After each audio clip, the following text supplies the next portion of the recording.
లేలేత చిగుళ్ళు హరివిల్లు వర్ణాల పూలు వసంత ఋతువుకు స్వాగతం పలుకుతుంటే ఆ ఆనందం మన కోసం హోలీ పండుగైంది. ఆటపాటలు ఆనందోత్సాహాలతో రంగులు చల్లుకునే సంబరాల కేళి అయింది.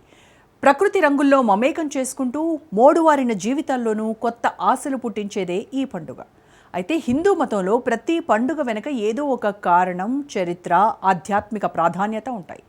పవిత్రమైన పండుగ హోలీ వెనుక కూడా కొన్ని ఆధ్యాత్మిక విశేషాలున్నాయి. హోలీ పండుగను మనం ఎందుకు జరుపుకుంటాము? హోలికా దహనాన్ని ఎందుకు చేస్తాము? అసలు హోలీ పండుగను జరుపుకోని గ్రామం కూడా ఉంటుందా? ఉంటే ఆ గ్రామం పేరేంటి? ఎక్కడుంది ఆ గ్రామం? వాళ్ళు ఈ పండుగను జరుపుకోకపోవడానికి కారణమేంటి?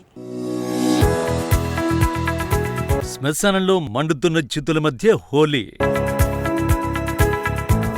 మరణాన్ని ఉత్సవంలో సెలబ్రేట్ చేసుకునే కాశీ.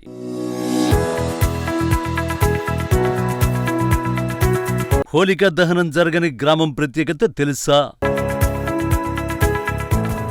సనాతన ధర్మంలో ప్రతి పండుగ, ప్రతి ఆచారం వెనుక ఒక లోతైన ఆధ్యాత్మిక కారణాలు, పురాణ కథనాలు, ఒక నీతిబోధ దాగి ఉంటాయి. చెడుపై మంచి గెలిచిన సందర్భాలను స్మరించుకోవడమే కాకుండా ధర్మం ఎప్పటికీ నిలిచిపోతుందనే విశ్వాసాన్ని బలపరచడానికే ఈ పండుగలు. ప్రస్తుతం కలియుగ ప్రభావంతో అధర్మం ఎంత విస్తరించినా చివరికి ధర్మమే విజయం సాధిస్తుందనే సందేశాన్ని మన పండుగలు మనకు ఎప్పుడూ గుర్తు చేస్తూ ఉంటాయి. హిందూ పురాణాల ప్రకారం హోలిక రాక్షసరాజు హిరణ్యకశిపుని సోదరి, ప్రహ్లాదుడికి అత్త. ప్రహ్లాదుడు జన్మతః మహావిష్ణు భక్తుడు. కాని విష్ణువును ద్వేషించే హిరణ్యకశిపుడు తన కుమారుణ్ణి భక్తి మార్గం నుంచి తప్పించేందుకు అనేక ప్రయత్నాలు చేశాడు. ఎంతో ప్రయత్నించినా విష్ణు తన భక్తుడైన ప్రహ్లాదుణ్ణి అన్ని అపాయాల నుంచి కాపాడుతూనే ఉన్నాడు. చివరికి హిరణ్యకశిపుడు ఒక కపట యోచన చేశాడు. అగ్నిలో కాలిపోని వరం కలిగిన హోలికాను ప్రహ్లాదుణ్ణి ఒడిలో పెట్టుకుని అగ్నిలో కూర్చోవాలని ఆజ్ఞాపించాడు. కాని దైవశక్తితో పరిస్థితి మారింది. భక్తుడైన ప్రహ్లాదుడు అగ్నిలోనూ క్షేమంగా బయటపడగా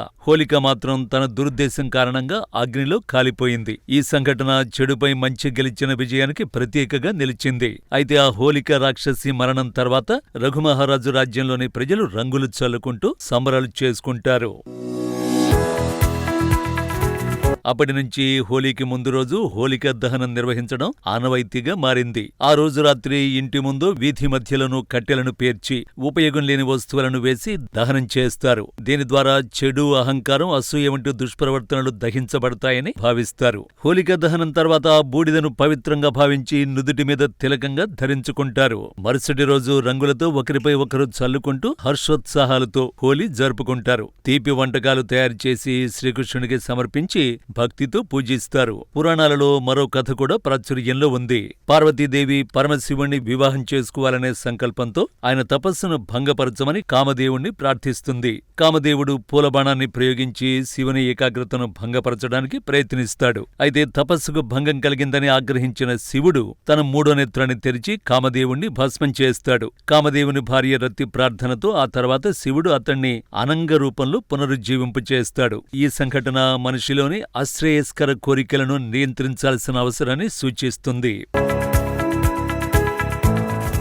హోలికా దహనం, కామదహనం వంటి ఆచారాలు కేవలం పురాణ గాథలు మాత్రమే కావు. అవి మనలోని అహంకారం, అసూయ, కోపం, అధర్మం, అశుద్ధ కోరికలను దహింపచేసి సత్సంకల్పాలతో జీవించాలనే సందేశాన్ని అందిస్తాయి. రంగుల పండుగగా హోలీ ఆనందాన్ని పంచుతూనే మనస్సులోని మలినాలు తొలగించి సత్స్వరూపాన్ని ఆవిష్కరించుకోవాలని బోధిస్తుంది. ఈ హోలీని మనం కేవలం సంబరాలకే పరిమితం చేసుకోకుండా అంతరార్థాన్ని గ్రహించి ధర్మపథంలో నడిచే సంకల్పంతో జరుపుకుంటే ఆ పండుగ మరింత పవిత్రమవుతుంది. ఈ క్రమంలోనే వారణాసిలో వింత హోలీ పండుగను చేసుకుంటారు. వారణాసిలో హోలీ పండుగ సాధారణ రంగులతో కాకుండా శ్మశాన వాటికలో మండుతున్న చితుల మధ్య చితాభస్మంతో ప్రారంభమవుతుంది. ఏటా రంగభరి ఏకాదశి మరుసటి రోజు శివభక్తులు, అఘోరాలు, నాగసాధువులు వేల సంఖ్యలో హరిశ్చంద్ర ఘాట్ కు చేరుకుని మండుతున్న చితుల నుంచి తీసిన బూడిదను ఒకరిపై ఒకరు చల్లుకుంటూ హోలీ సెలబ్రేట్ చేసుకుంటారు. ఢమరుక నాదాలు, హర హర మహాదేవ్ నినాదాల మధ్య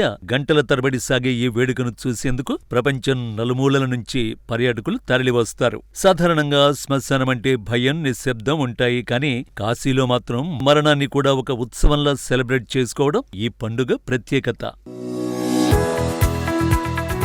పురాణాల ప్రకారం రంగభరి ఏకాదశి రోజున శివుడు పార్వతీదేవితో కలిసి కాశీకి వస్తాడు. ఆ రోజున దేవతలు మానవులతో కలిసి శివుడు రంగుల హోలీ ఆడుతాడు. శివుని వెంట ఉండే భూత ప్రేత పిశాచాలు గణాలకు ఆ రోజున అందరితో కలిసి రంగులాడే అవకాశం లభించదు. అందుకే మరుసటి రోజున తన ప్రియమైన గణాల కోసం శివుడు స్వయంగా శ్మశాన వాటికకు వచ్చి చితిభస్మంతో హోలీ ఆడతారని భక్తుల నమ్మకం. ఈ సంప్రదాయం వెనుక ఉన్న లోతైన అర్థం ఏమిటి అంటే మరణం అనేది జీవితంలో అంతిమ సత్యమని, దానికి భయపడాల్సిన అవసరం లేదని చాటి చెప్పడమే.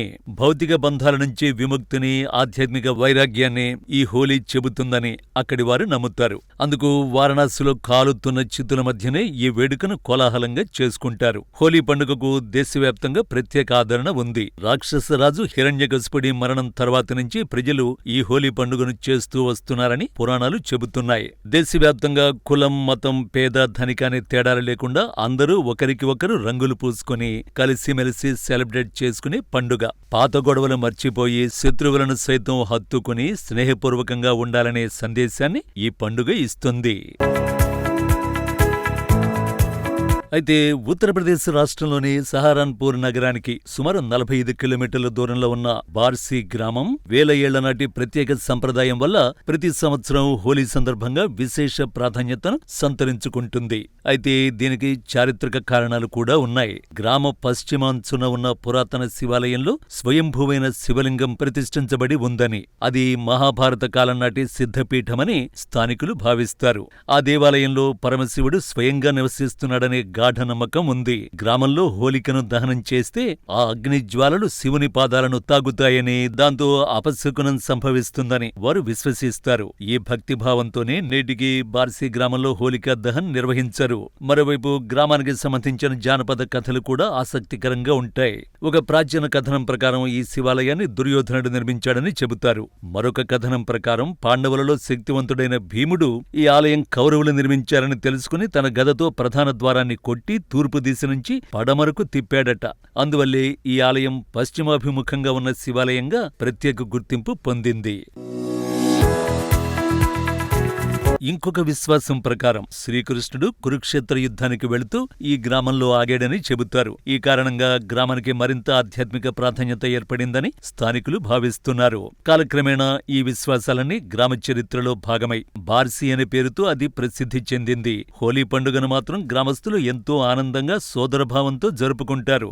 రంగులు, గులాల్తో ఉత్సవం ఘనంగా సాగుతుంది. అయితే హోలికా దహన్ కోసం గ్రామంలోని వివాహిత మహిళలు, కుమార్తెలు సమీప గ్రామాలకు వెళ్లి పూజలు నిర్వహిస్తారు. తమ గ్రామంలో మాత్రం ఆ అగ్ని కార్యాన్ని చేపట్టరు. కాలం మారినా, ఆధునికత పెరిగినా బార్సీ గ్రామం తన సంప్రదాయాన్ని నిబద్ధతతో కొనసాగిస్తోంది. హోలీ ఉత్సాహంలోనూ శివుని పట్ల ఉన్న భక్తి, విశ్వాసం చెదరని విలువలుగా నిలుస్తున్నాయి. అందుకే హోలికా దహన్ చేయకుండా హోలీ జరుపుకునే ఈ ప్రత్యేక సంప్రదాయం బార్సీ గ్రామానికి ప్రత్యేక గుర్తింపును తీసుకొచ్చింది.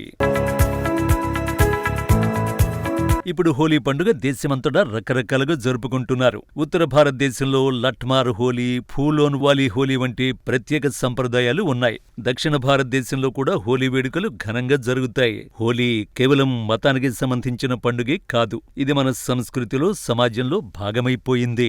చివరగా చెప్పాలంటే హోలీ కేవలం రంగుల పండుగ కాదు, ఇది చెడుపై మంచి విజయం సాధించినందుకు గుర్తుగా, వసంత ఋతువు వచ్చే వేళ అందరూ కలిసిమెలిసి ఉండాలని చెప్పే గొప్ప పండుగ.